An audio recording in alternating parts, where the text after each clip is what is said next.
Welcome to chapter 13. This chapter is on secure processors.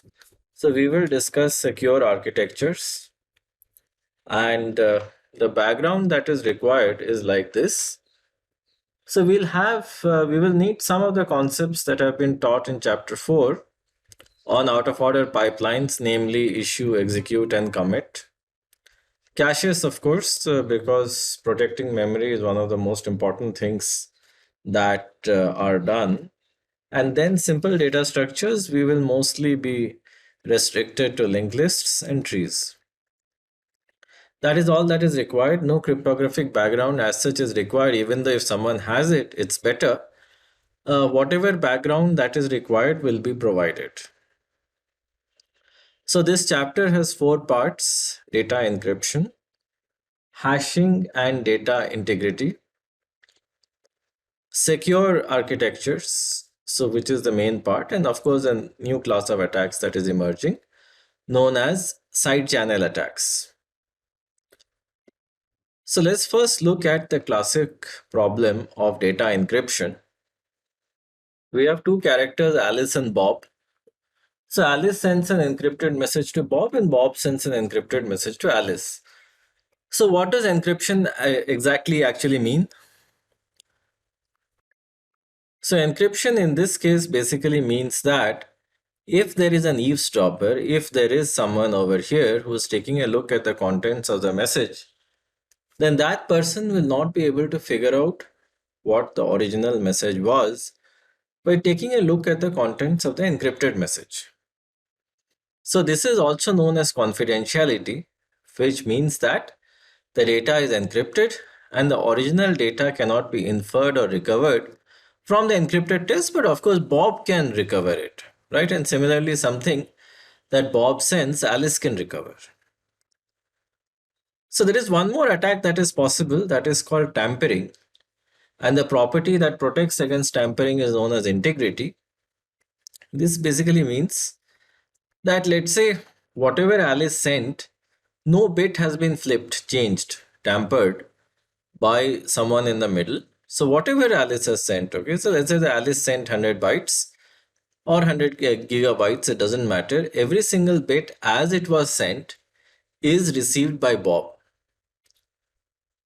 So broadly speaking, the basic two simple properties of any encryption system are confidentiality and integrity, and a simple black box here shows that we have an encryption box. So what goes in is the original text, which is known as the plain text. So mind you, the way it is written, there is no space between plain and text, and what comes out is known as the cipher text, encrypted text. So there are two key concepts in data encryption. So this is basically something we will be alluding to several times. So I couldn't find a better way of explaining them. Hence the plain text is here. So we have two properties, confusion and diffusion. Confusion basically says that even if we change, or let's say if we change a single bit of the key, right? So basically, of course, so what is the key? Well, a key is something that parameterizes the encryption algorithm in the sense that what is the rule that changes the plain text to the cipher text? Of course, you have an algorithm, but then if the algorithm is known, then it'll be very easy or quite easy to break it by going in reverse. So what is actually hidden is the key. So key is a secret number that parameterizes or that directs the encryption, and this is the actual secret. So the point is that in the key, if we change a single bit, what should happen is that most of the ciphertext bits should actually be affected. So this will in a sense ensure that the key and the ciphertext are not correlated in a statistical sense. And given the ciphertext, it is hard to guess the key, right? So confusion essentially means that if, let's say, I have an encryption system over here, so what goes in as kind of a hidden input is the key. And then what we can clearly perceive as the input and the output of the algorithms are the plain text and the ciphertext. So even if I change a single bit of the key, most of the ciphertext bits should be affected. in a statistical sense. So what this basically, the relationship that we are establishing is that the key genuinely determines the ciphertext. Because if, let's say, I change a bit of the key and no bit of the ciphertext is being affected, this would basically mean that the key has no role to play. And then the algorithm is absolutely deterministic. It is not affected by the key at all, right? So the other property is something that establishes the relationship between the plain text and the ciphertext. This states that if we change a single bit in the plain text, then statistically, half the bits in the ciphertext should change, right? So again, this is something quite similar to what confusion says. But diffusion says something slightly different. So confusion is between, let's say, the key and the ciphertext. But this is, let's say, this is between the plain text and the ciphertext. This is basically saying that half the bits of the ciphertext are kind of determined by one bit of the plain text and vice versa also. So this ensures a very high degree of statistical correlation as such between the plain text and the ciphertext, where changing one bit can actually cause havoc in the ciphertext, in the sense flip half the bits in the ciphertext. So the key advantage over here is that with small perturbations of the plain text, the ciphertext can actually be quite different.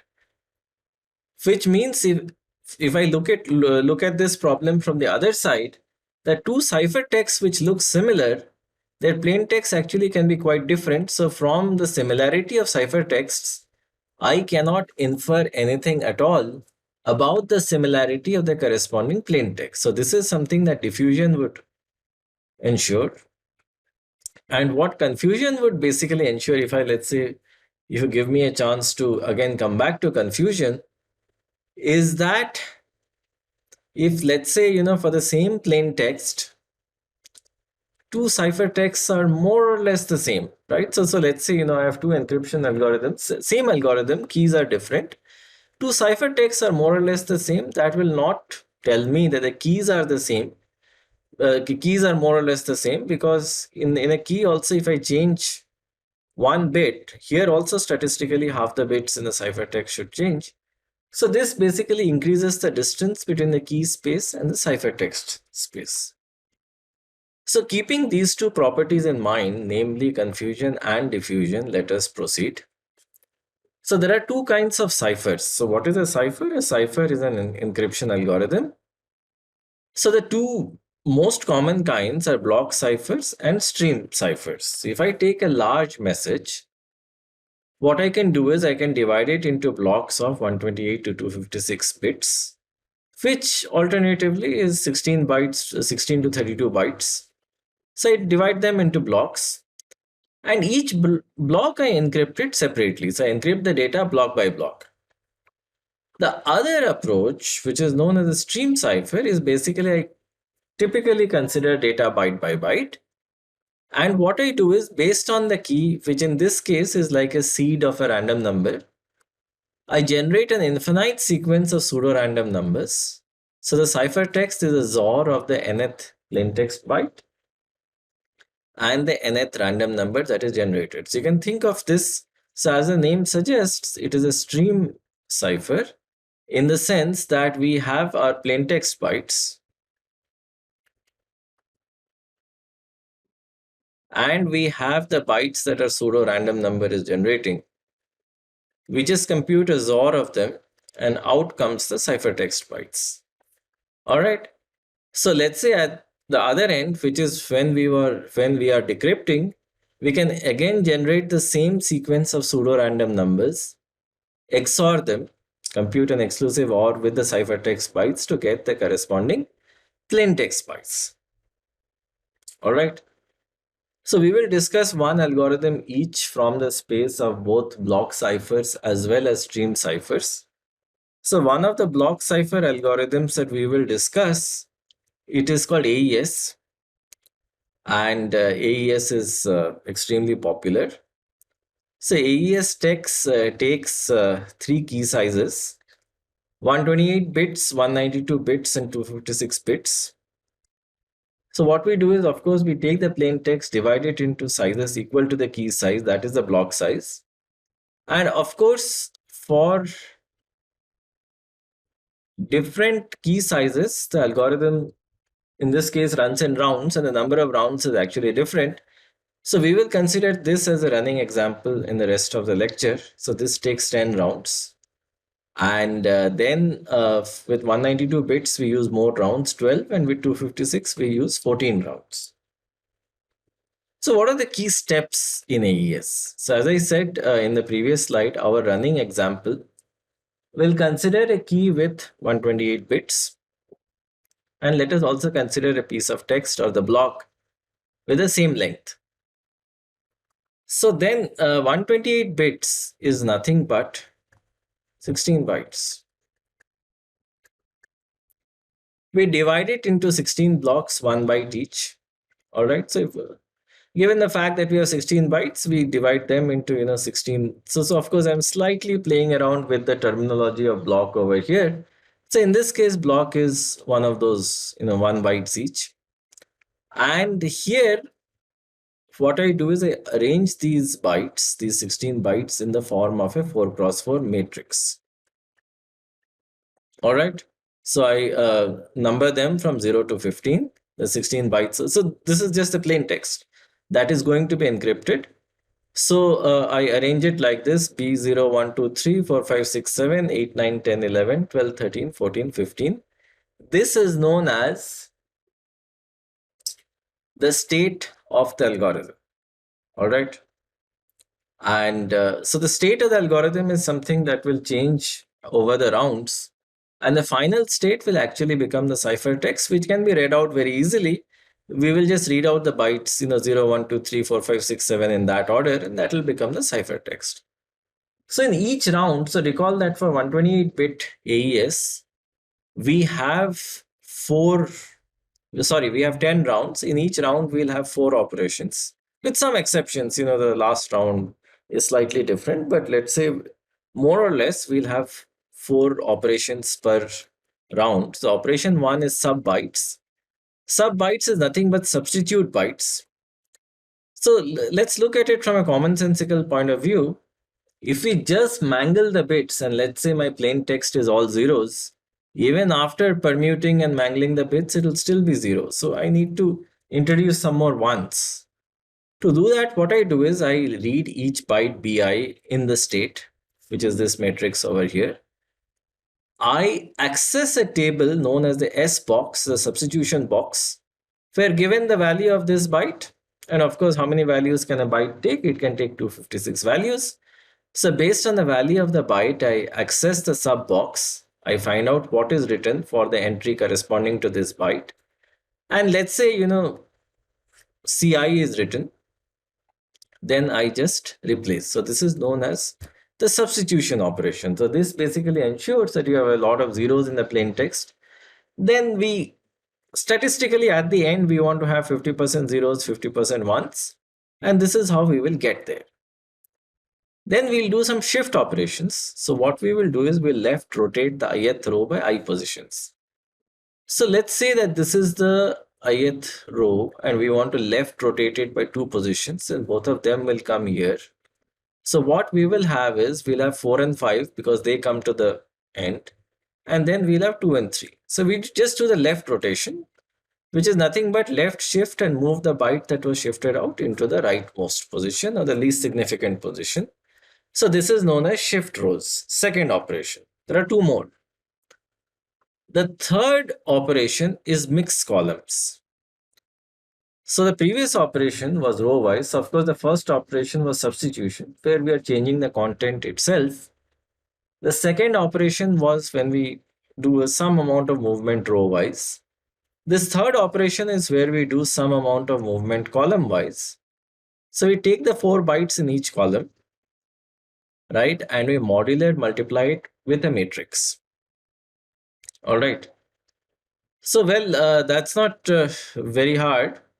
And essentially, this is a matrix vector product. So a matrix vector product leads to a vector only. So in this case, we will essentially have a new column. So let's say this is the old column. We multiply it with the matrix. It's not a normal multiplication, it's a modular multiplication. And so in modular multiplication, all the results are in a mod with respect to some number. That's not important. But from the old column, we have a new column. So the last two operations essentially diffuse bits in the sense that they just move the bits here and there, right? So basically, they just move the bits all over the place. They kind of scatter the bits. Then the last operation is add round key. So in this case, what we do is that I'll show a separate set of slides where we will, for every round, we'll compute a separate round key. But the key idea of add round key is we compute a bitwise XOR with the round key for the entire 128-bit block or for the entire state, right? So for this entire state, what we do? So mind you, I'm just kind of misusing the term block over here, which I should not be doing. But in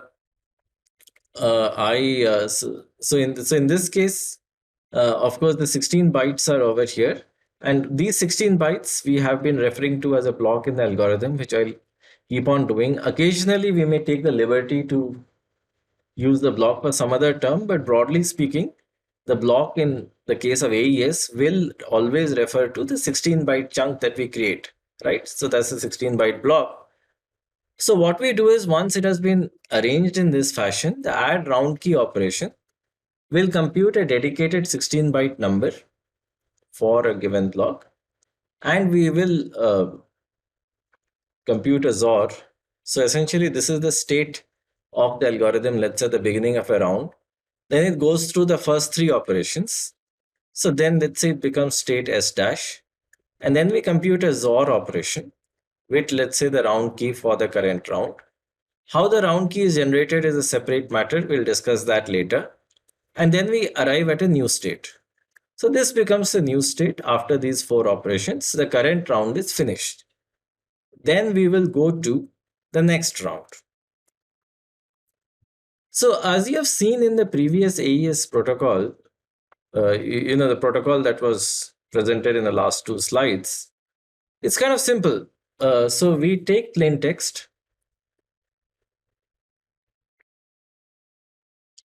a long chunk of data, and then we divide it into 16-byte blocks. These 16 bytes are arranged as a 4x4 matrix of bytes. Okay. And this matrix of bytes is processed over 10 rounds. In each round, we have 4 operations, more or less. We'll make some exceptions to that, but later. And the rounds, what do you do? Well, first you substitute the bytes. Then you do some permutation in a row and then across a column. And finally, the last operation over here is to basically compute a XOR of the state with a round key. And the round key is something that varies over the rounds. So let's look at, so basically even for the round key, something needs to be done. So round key is not the same. So of course the starting position of the round key is the original key that was supplied, which is the same size for our running example, which is 16 bytes. But then the original key itself goes through many avatars. So every round, so if, let's say this was the original key, after the first round, it will become K1, then K2, and so on. But the starting position is, of course, the original key that was provided. So every round, it also undergoes transformations. So these transformations can again be divided into a sequence of basic operations. So the operations are like this. The first operation is rot word or rotate word. So in this case, if you would see, if the original word is B0, B1, B2, B3, then this will become B1, B2, B3, B0 in the sense B0 goes over here, a rotate operation. Then we have a substitute operation, subword, where we use the same old subbytes function. If you would see this one, we use this for a substitute operation. So this is done. Then we have a XOR word, so which basically does the following for a word of the form B0, B1, B2, B3, where we are computing 4 bytes sorry, we are considering 4 bytes in one go. What we basically do is that we have an array of round constants. All right. And for the array of round constants, for the 0th byte, that's a simple XOR. Okay. And so what we basically do is we take this byte over here, and this byte is modified by a XOR operation, and the round constant array is then modified after that. So for round constants, for the first round, the round constant is 1. Else, for subsequent rounds when I is greater than 1, essentially we keep on multiplying the round constant with a factor of 2. So RCI is equal to 2 times RC I minus 1. So this multiplies the round constant in every round by a factor of 2. Alright, so the XOR word, what it basically does is that it does a minor perturbation to this block of 4, and where the first byte is perturbed with a round constant which is doubled once every round. Alright, so now we have seen the basic operations of what is done in every round to modify the round key. So let's see how the round keys are generated, because we have already seen the existing AES algorithm. So we know what that looks like. So just in case you have forgotten, let me quickly remind you. So the key idea was in AES, let's say if I'm considering a 128-bit key, we have 10 rounds. In each round, we have 4 operations. The 4 operations were like this: substitute the bytes, shift the rows, mix the columns, and add the round key. So this add round key business was not simple, because you have to generate a round key. And we again said that the round key is generated across different rounds, where every round is a different round key. But the basic operations as we had defined for AES are shown over here, where there are 3 operations: rotate word, substitute word, and XOR word. Now let's look at how to generate the round key in a global view using the operations that we have created. So what do you need to remember before that? Just remember X, S, and R. X is for XOR word, S is for substitute word, and R is for rotate word. Okay. So when we begin the process of generating the round keys at the 0th level, at the baseline initialization, we take the 16-byte key which the user has supplied. This is what parameterizes the encryption algorithm, and you can now clearly see how it does that, because this determines all the round keys, and the round keys also determine what ciphertext you are generating. So here again we can represent this as a 4x4 array of bytes. So there will be numbers 0, 1, 2, 3 column wise, 4, 5, 6, 7, 8 to 11, 12 to 15. So the idea is to keep converting the key matrices to the round keys, and what is shown over here is the key matrix for round 0. So now is the time for a little bit of algebra. Let Kij be the jth key in the matrix for round I. Alright. So Kij over here, let it be the jth key, where j goes from 0 to 15, of course, in the matrix for round number I. For every subsequent round, it will change according to this logic given over here, which is known as the key schedule. So the key schedule basically says that, look, okay, fine. You initialize the key matrix with the key that was provided, but how does this key change over time? So it changes as per the key schedule. So Kij is equal to, okay. So let's first look at the value of j. If j is between 4 and 15, so 4 and 15, these are essentially these guys over here. So this is simple. So if I take any Kij, it is Ki minus 1j, which is basically the same, its previous value, plus Kij minus 4. So if let's say I'm considering K8, it will be the old value of K8, okay? And the current value for the current round of K4, okay? So 8 minus 4 is 4. So essentially what you do is you take a look at your own old value at that position and the current value for the current round of your leftmost neighbor. sorry, not leftmost neighbor, left neighbor. K13 will look at K9, for instance. Now, what do we do when, so for the other case? So for the other case, we are talking about the first column over here, which is K0, K1, K2, K3. So if you look at these, K0 for the ith round, K0, 1, 2, 3, which is essentially the first column over here, that is a complicated function of the following. So let's first look at the bottom. So the bottom is the value 0, 1, 2, 3 in the previous round.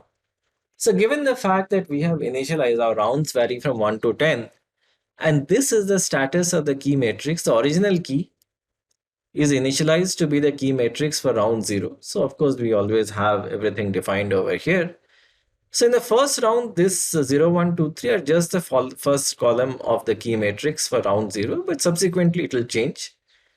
And then we will also take a look at the last column in the previous round. So just look at these things, ki minus 1, all of them, 12, 13, 14. So this is the last column in the previous round. If we take this, we just use our three operations. R is rotate, S is substitute, X is XOR. Just X, S, R, all of these things. So pretty much what we do is we take the last column in the previous round and we have some complicated bit manipulation, mangling, and substitution operations for that. And we use that along with the previous value of the first column to initialize the first column of the key matrix for the current round, which is exactly what these two lines show. So now that we have actually seen this, our life is substantially better in the sense that we have an algorithm to generate the round keys for every round. For every round after that, we have a way of doing it. Okay, so basically that doesn't sound to be that difficult. So here is the full AES algorithm. So if you assume n rounds, right? So let me generalize it. So even if we have 16 bytes, let us assume n is equal to 10. So for the 0th round, only the add round key operation is performed, nothing else, right? So basically you take the plain text and just do the add round key operation, which is nothing but a XOR with the key. That's all. For the next n-1 rounds, in the case of our example, for the next 9 rounds, all 4 operations are performed. And then for the last round, which in our running example is the 10th round, the mixed column operations is skipped. So we don't do the mixed columns operation, that is skipped. The rest, of course, remains the same. And the final state of the algorithm is the final ciphertext. Okay, so at the end, after doing all of these things, we will have the ending state, right? That is just the ciphertext which we can read out. So as you can see, the entire process is fairly elaborate and slow. So even though I would say that AES is one of the faster encryption algorithms, but you can simply see the sheer amount of computation that is required to orchestrate all of this. All right. So this was, of course, to encrypt 16 bytes. But what if we have a large piece of text? Let's say a megabyte, gigabyte, very large, right? What do we do? So let's first take a look at the simplest possible approach, which is called the electronic codebook method. So of course, what we are discussing over here are encryption modes, which basically means that if you have been given a large piece of text, and let's say you have simple 16-byte AES, what do you do, right? So the simplest idea is that we break the text into 128-bit 16-byte size blocks, and we just encode each one separately with the same key. Well, the issue is that, fine, it'll lead to high confusion, but this is like very low diffusion. So what's the idea? The idea is that, look, if two plaintext blocks are the same, then the ciphertext blocks will be the same. So of course you will not know what it is, but at least you will know that this region of the message and this region of the message are the same. You still don't know what is their exact value, but at least you would know they are the same because their ciphertext would be the same. So the main aim would be to increase diffusion, in the sense a little bit of a change here and there in the plain text. Most of the ciphertext bits should change, and such that this problem doesn't happen. So to avoid this problem, we should have some sort of a linked list kind of thing where one small change in the plain text or even one small text in the key kind of propagates till the end. So it actually ends up having a big effect. So we would like to link the encryption of one block to the next one, in a sense, chain them somehow. So this will ensure that a large part of the ciphertext will ultimately change. So let us look at a few ways, a few methods of chaining together these encryptions. So the first is known as cipher block chaining, which I would say is the simplest algorithm in this space. So the idea of the chaining algorithm is like this, that we divide the plain text again into blocks of 16 bytes. For the first block, we compute a XOR with a known initialization vector. This doesn't have to be a secret. Then the AES block encrypts it with the help of the key. The key is a secret. This provides the first ciphertext block, but here is the fun part. The ciphertext is also channeled to the next encryption subblock, which again computes a XOR, an exclusive OR, with the plain text. That is again encrypted as the ciphertext, and so on and so forth. All right. So because of this, the cipher block chaining algorithm is also known as the CBC algorithm. As opposed to the previous electronic codebook method, has beautiful properties, wonderful properties. The first is, of course, see, the first is that the confusion property still holds. That a small change in the key will lead to a big change in the ciphertext. Fine. But also a small change in the plain text, let's say over here, will lead to a massive change in the ciphertext, particularly in the blocks that succeed it, because of this chaining behavior, as you can see over here like this. So the encryption is sequential, right? So that we can clearly see, and this is one of the known problems of the algorithm, right? That the encryption is sequential. In fact, this is its biggest shortcoming. The decryption is parallel, of course, because given the ciphertext, we don't have to do anything. We can decrypt it, and then, of course, since all the decryptions can happen in parallel, the decrypted values will also be there with us. And also we can just XOR it with the ciphertext to get the plain text. So that is anyway available. Also, one more thing that is typically considered in cryptography is that just in case there is some error in the plain text, if we have very high diffusion, well, then the entire document will kind of go. So it may be a good idea to maybe not have so much of diffusion, slightly reduce it, such that the errors in the plain text can be kind of contained. So now we come to another idea, which is known as the output feedback mode, also known as the OFP mode. Here again, something similar. We have similar encryption blocks, but here the idea is slightly different. So let's go through that. Here again, we have a known initialization vector, need not be a secret. This is encrypted, and then this is XORed with the plain text to provide the ciphertext, as well as this encryption is again sent over here, again re-encrypted, and then again re-encrypted, and so on and so forth. So what you see over here is that this plain text per se is not being encrypted. All right. What we are doing is we are encrypting the initialization vector, generating a 16 byte block. So the advantage of AES, one of the hidden properties, is that a 16 byte plain text leads to a 16 byte ciphertext. So in this case, basically what we are doing is that we are taking the initialization vector, encrypting it once more, once more, and so on. And what we get, we just XOR with the plain text to get the ciphertext. Okay, so that's pretty much the idea. So here, well, we can do error checking of the plain text, because that's not on the critical path over here. So even 1-bit errors will also not propagate far. They will only be limited to this ciphertext over here, which is something that we wanted to do by deliberately reducing diffusion. But again, the key point is that both encryption as well as decryption become sequential. which is not really a good idea. So we want parallel encryption and decryption, but of course we are looking at multiple things.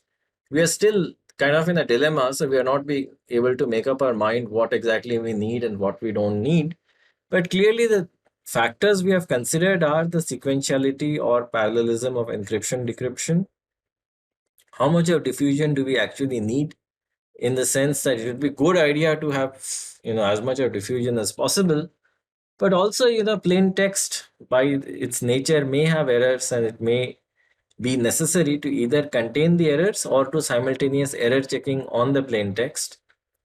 So that would be difficult otherwise in the previous two modes. But in this case, given the fact that we are computing all of these encrypted results, essentially the encrypted value of the IV, its encryption, so on and so forth.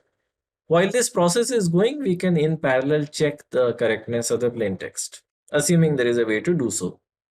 But here, of course, what we are not happy with is that both encryption as well as decryption are sequential operations, and we are not comfortable with that. So, well, what do we do? So we so we go for counter mode encryption, and the counter mode encryption over here, what we do is that this is a slightly different idea. We have a major counter which is specific to an encryption task. All right. So for every encryption task, we have a randomly generated number, which is known as the major counter. Then we have a minor counter, which, as you can see, can be initialized to any value, but the minor counter increases for every encryption block, +1, +2, +3, +4, and so on. Just focus on these, right? So what do we have? We have major minor counter pair, major counter, and minor counter. Unlike the previous example of the output feedback mode, where we encrypt the initialization vector and keep encrypting it, in this case, we just encrypt the counters with the key. And of course, the key itself can be a complicated thing. So we will discuss that more when we discuss secure architectures. But the key idea is that we do something quite similar to what we did in the output feedback mode. So we encrypt them, and this output over here is known as the OTP, or one-time pad. So the one-time pad is then XORed with the plain text to generate the ciphertext, right? So the key advantage over here, if you would see, is that we have parallel encryption and decryption, in the sense that these encryption blocks are totally different from each other. Their only dependence is, of course, the minor counter value, but that, given the position of the block within the full piece of text, that is very easy to guess that it will be minor counter plus k, where k is basically a function of where the block appears in the piece of text.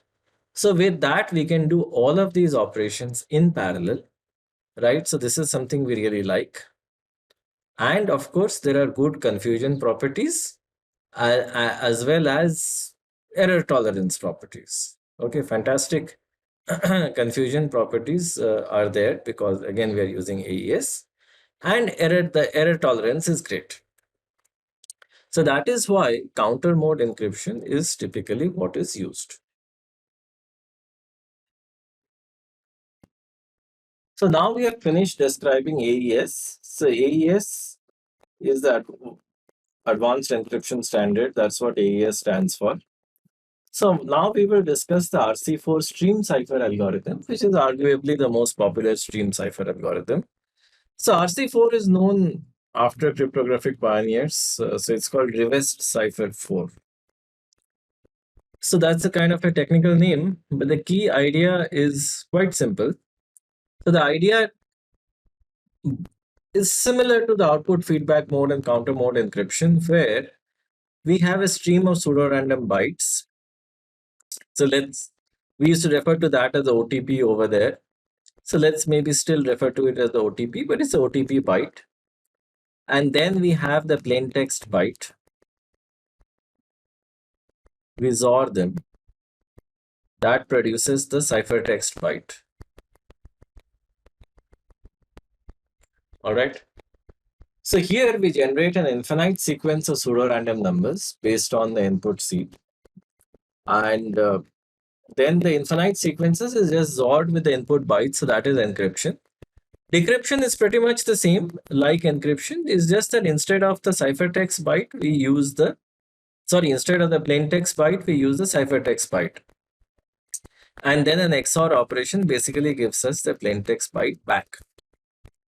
So this algorithm again has two phases, initialization and pseudo-random number generation. So the initialization is where the key comes in. So all algorithms have a key. So the key is helps us set the initial state. And once the initial state has been set, the rest of the algorithm is the same regardless of the key. So the key data structures are, so of course this is not the same as key, the most important data structures is the S array. So the S array has 256 bytes. So we'll discuss that. It is initialized with a known initialization vector, and then we do something, we do some perturbations with the help of a key. And the key in this case is somewhere between 5 and 16 bytes. And unlike AES, the key need not be the same size as the text, or need not even be a predetermined fixed size. So here are the phases of the RC4 algorithm. So what you see on top is the S array. So of course it doesn't have 256 entries. It's not drawn to scale, but broadly speaking, it shows the basic structure. The basic structure is that we have 256 bytes. So initialization, the brief pseudocode. So the pseudocode is we set j equals to 0. We iterate through all the locations from 0 till 255 in the S array. And then what we do is that we treat j as the state variable. So we compute j plus si. Si is the contents of what I is pointing to at that point, right? And this was initially set to the initialization vector. So si would come from there. And then we read a byte from the key. So we treat the key as an array, and we take I, which is the current index, I percentage key length, ensures that we are taking the modulo with respect to the key length. So this is essentially some key byte. And so then what we are doing over here is we are computing a function of the current value of j, which is the state, the value that I is seeing in the S array, and we are adding a byte to it from the key. So this step is essentially increasing the confusion. So this is the confusion addition step. And after that, we do a percentage 256, a modulo 256. The idea is that we want the final index, whatever is computed, to remain within 0 and 255. So what do we have? We have two indices now. We have I, which is the iteration number, and we have j, which we have computed using this complex confusion adding step. So we just swap Si and Sj. That is all that we do. We just simply swap Si and Sj. And so then this helps us propagate the confusion or increase it even further by basically mangling the bits and permuting the bits in such a way that the effect of the key comes in. So as you can see, the key, which is the secret pretty much, its effect comes in via this method where we just compute the new value of j and we swap Si and Sj. Once Si and Sj are swapped, we just keep on doing it. We just keep on doing this process 256 times till the entire array is kind of mixed up, right? So note that we are not changing any value, all right? So the values are just being permuted, and this is one way of computing a random permutation, just mixing up the entries, which is exactly what we are doing over here. Now for pseudo-random number generation, what we do is that we run this in an infinite loop. We have two state variables, I and j. So I, of course, keeps on getting incremented in a modular fashion. With j, we incremented something like this step, but of course the key doesn't come in. So j is equal to j plus si, which is currently what you are pointing to, right? So the contents over here are si, okay? And so with this, again, we do a modular addition. And then we do a swap. So we have done a similar swap over here. We do a similar swap over here. And after doing the swap, whatever were the values of Si and Sj that I read, I add them up in a modular fashion. And after I add them up, it will point to a new third location. And the contents from the third location are essentially the random number that I'm generating. So there is a fair amount of theory to this, why this works and why it's a good cipher and so on. But all of that is not important at the moment. What is important at the moment is you need to understand how exactly we are permuting the bits, or even the fact that we actually are permuting the bits. So in the initialization phase, what we are essentially doing, right?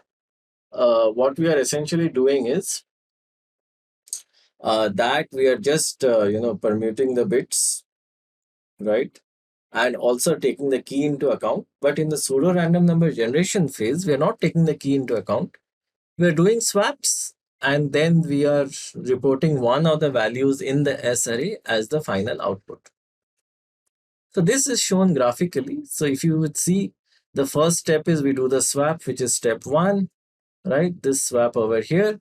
The second step is we add Si plus Sj, right? So this is a modular addition of Si and Sj. Whatever is the content over here, that is our final output, right? For this specific run of the stream cipher. So for the next iteration, of course, we'll have a different output. So these are the 3 steps. So now let's look at the hardware implementation, because ultimately when you are talking about computer architecture, you're talking about hardware. So AES as such had 10 rounds in our running example, where what we can do is we can simply just unroll the loop and we can pipeline it. So the first could be just the initialization code. The second stage could be the first 3 iterations, next 3 iterations, next 3. And then the last round where we do the last iteration, which is different. So recall that the mixed columns operation was not there. And also, reporting the final output, the final ciphertext. So all of that could be done. So in that sense, pipelining AES, which is the default, you always have a pipeline version of AES. So this is what is reported. It actually makes very little sense to have an implementation of AES which is not pipelined, because that would increase latency substantially and decrease the throughput as well. So in this case, what we do is that we create a pipeline version of it, but we don't have to necessarily have a pipeline stage for every iteration. But of course, this can be balanced depending upon the latencies that are involved. But pipelining AES is essentially easy, hence it should always be considered. The benefits of RC4 with pipelining are not there, primarily because by nature it is very sequential, right? So it is sequential by nature, in the sense we do something, the next state totally depends on this state. So pipelining is hard. So now we will discuss both RC4 as well as AES for symmetric cryptographic algorithms, which basically means that the key remains the same for either side. But in this case, we'll have an asymmetric encryption, which is known as RSA. RSA is again named after its 3 founders, cryptographic pioneers, Rivesh, Shamir, and Adelman. And here the idea is that we have 2 keys. We have a public key and a private key. So they are mutually, interchangeable. But the idea, typically, conventionally, we say that encryption is done by encrypting with the public key and decryption is done by decrypting with the private key. But again, as we shall see, this is kind of more about convention, because RSA does not define a separate encrypt or decrypt algorithm. For RSA, we basically encrypt with the public key and we encrypt with the private key as well.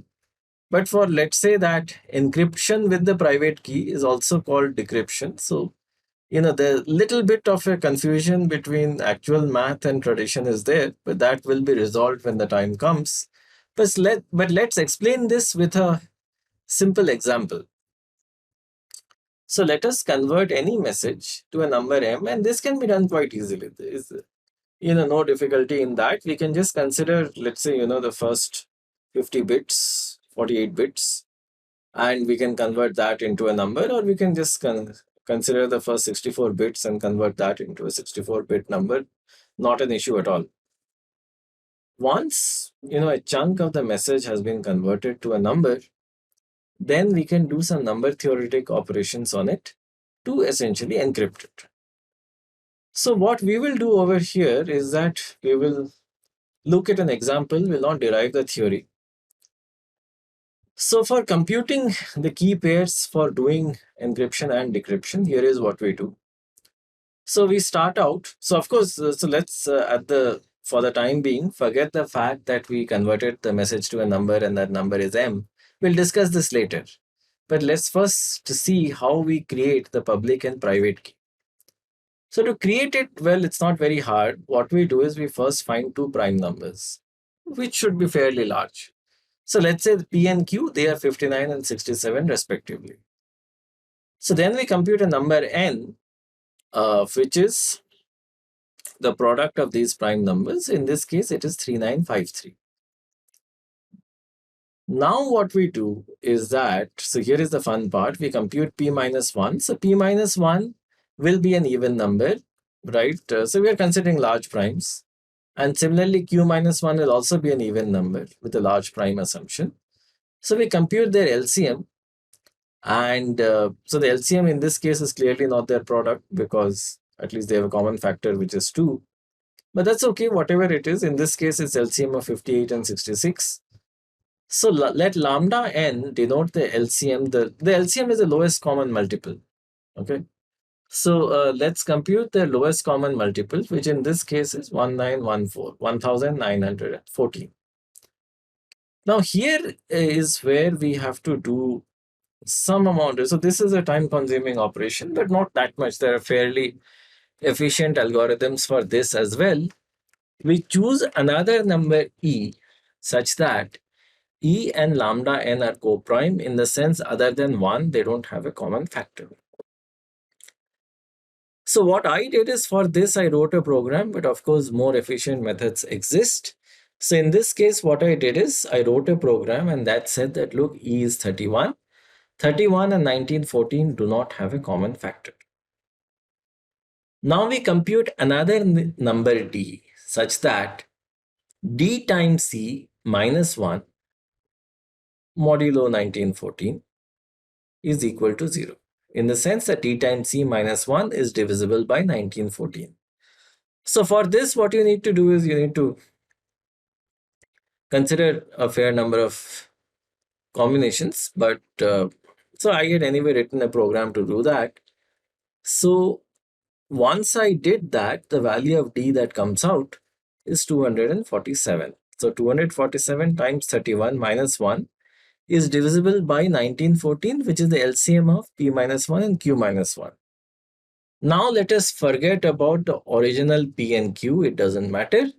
Let us say that the public key is a pair of two numbers, N and E. Okay. And the private key, oops, sorry, this should be D. This should be D. It's my mistake. And the private key should be a pair of two numbers, N and D, which is 3953 and 247. All right, so the public key is not one number, but it is a pair of two numbers, N and E. And in this case, the private key is a pair of two numbers, N and D. Okay, so 3953 31 and 3953 247.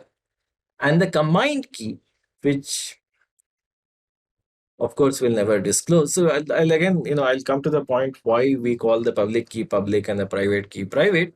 But the combined key is basically all these three numbers, N, E, and D. It's a triplet. So let's look at encryption. So encryption is, again, I come back to the message, the fact that I had converted it to a number. Encryption is just M to the power E mod N. And there are very efficient algorithms to do it. For modular exponentiation, there are extremely efficient algorithms to do it. So let's not talk into let's not get into that. That is number theory.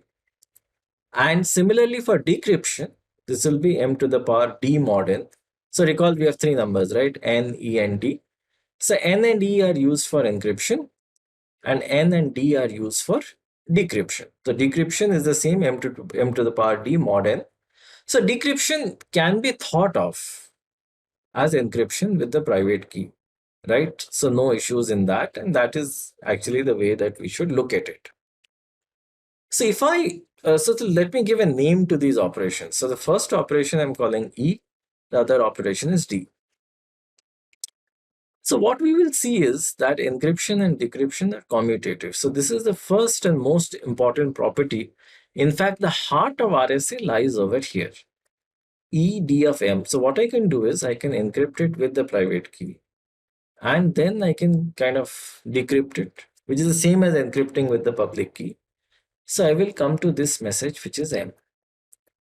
And similarly, what I can do is I can encrypt it with the public key, and then you can decrypt it with the private key, and you'll again come back to the original message, which is M.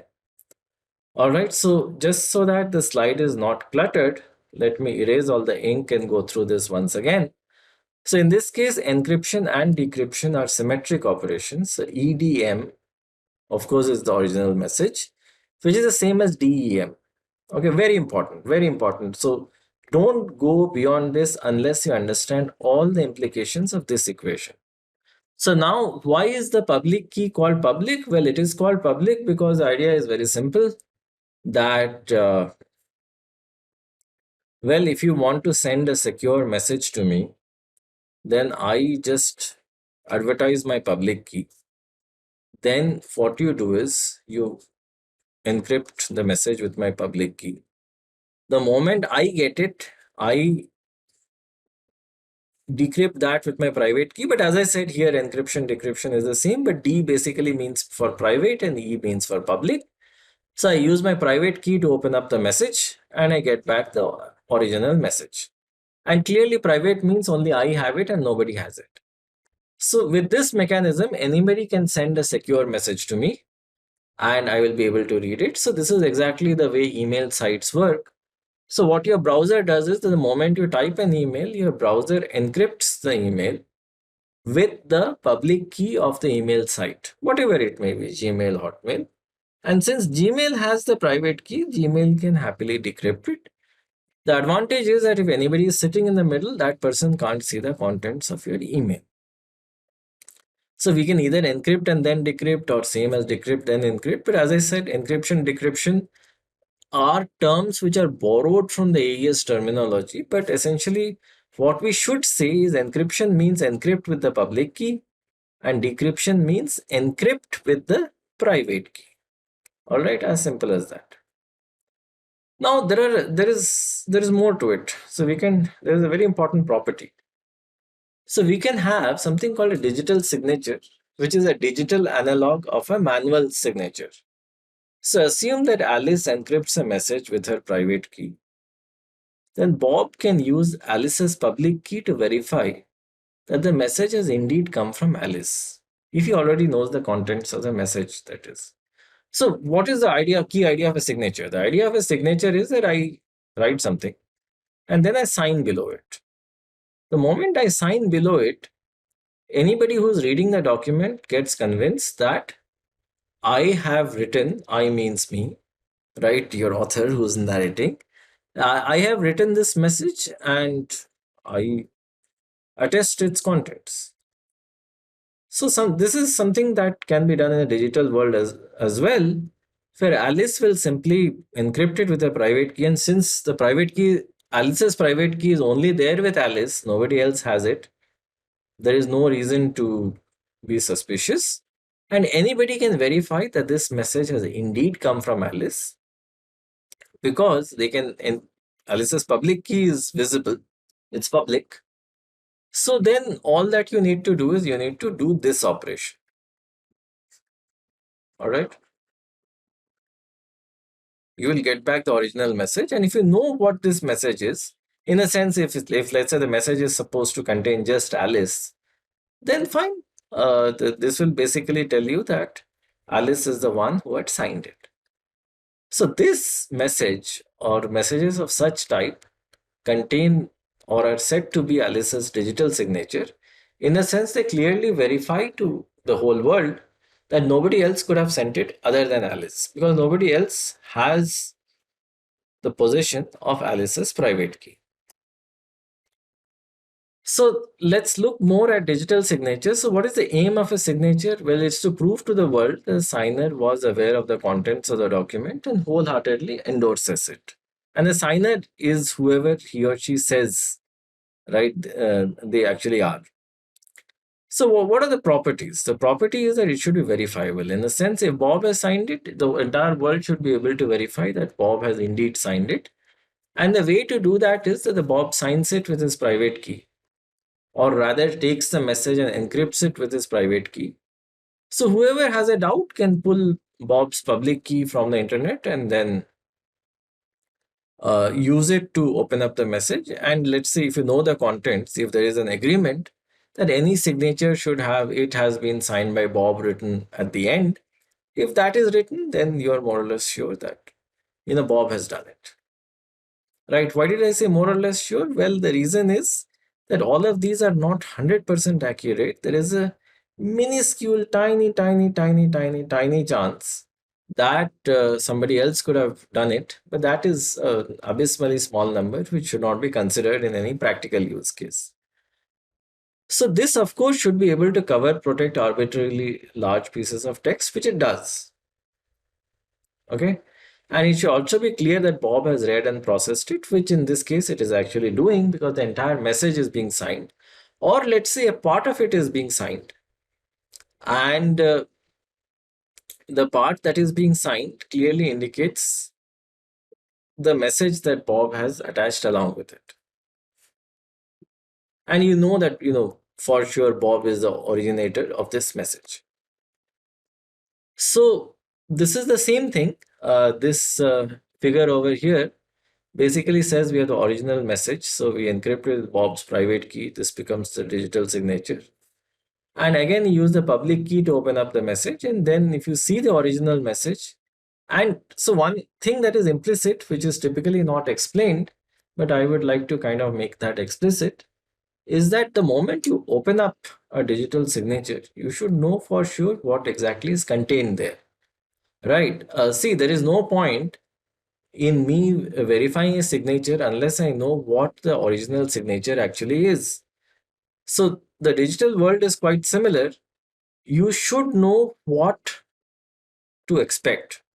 In the sense, after opening up the digital signature with the public key, you should know what to expect. And in this case, it could just be that this message has been signed by Bob, and let's say, this format is something that has been agreed to in the past. And where does this message get its veracity or validity or correctness from? It gets its correctness from the simple fact that nobody other than Bob could be in possession of his private key. All right, and needless to say, the contents of the public key are publicly known anyway, right? So now we will discuss one more idea. So the idea is, what have we done? We have discussed AES, right? AES and RC4, which were symmetric key algorithms. In the sense, we had a single key.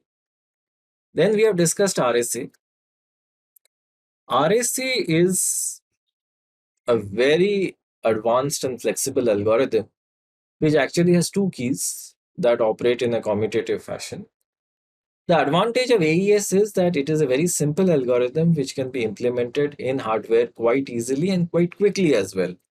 We can have a pipeline implementation, whereas in the case of RSA, it is very slow, very, very slow. Because we have these large numbers and then, you need to compute primes and do a bunch of these things, right? So this, of course, has to be done once at the time of key generation. Fine, even if I don't include that as a part of the overhead, but still, given a large piece of text, I'll have to convert it into a sequence of large numbers. And for each number, I need to do modular exponentiation, right? And this modular exponentiation is what takes time. That is exactly why RSA is always deemed to be very slow and is considered unfit for hardware level security, even though it's a fantastic idea for the internet. So even for the internet also occasionally, or let's say even for a smaller use case like a data center or a bunch of machines just connected on the same rack, RSA is still very slow, but RSA can be used to bootstrap the process, initiate the process, And after RSA, you can decide on a session key. So session key is like one key that the sender receiver agree on, and this was not known in the past. But after a connection based on RSA was established, there were some rounds of negotiation and a session key got decided.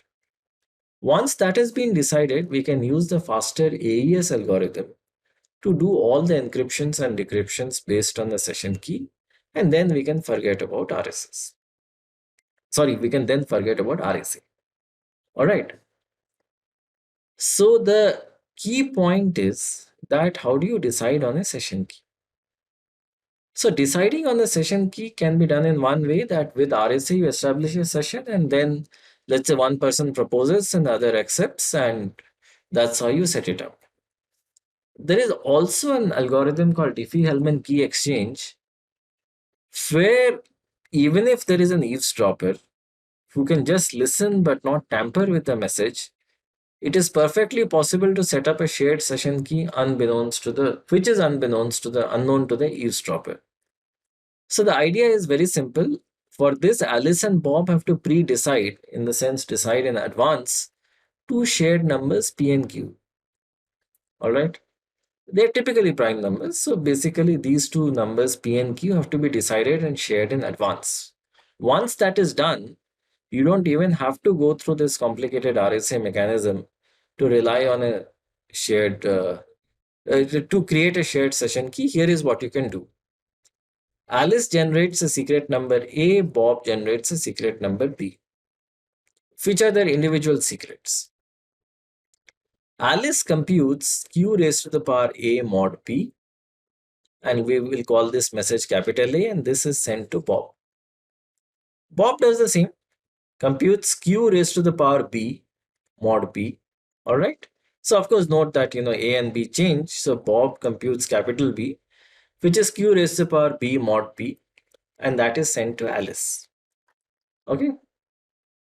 So once that is done, well, then Alice gets the message that Bob has sent, which is capital B, and then computes this expression, capital B to the power A mod P, which is nothing but, if I do some algebra, it is Q to the power B mod P to the power A, which is Q to the power AB mod P. And similarly, Bob computes whatever Alice has given him uh, to the power B mod P. So this is A to the power B mod P. And recall that this is what Alice had sent. So this becomes Q to the power AB mod P. And lo and behold, they are actually the same numbers. So what did Alice and Bob actually transmit? What Alice transmitted was A, what Bob transmitted was B, which of course has nothing to do with the shared key that was ultimately decided. So even if somebody in the middle actually snoops the values, there is no problem at all, right? The main reason being that P and Q have been pre-decided and shared, right? Henceforth, there is no problem. So then, even without bothering what the attacker is seeing, they can simply send these values capital A and capital B, and then both of them can do this algebra at their end.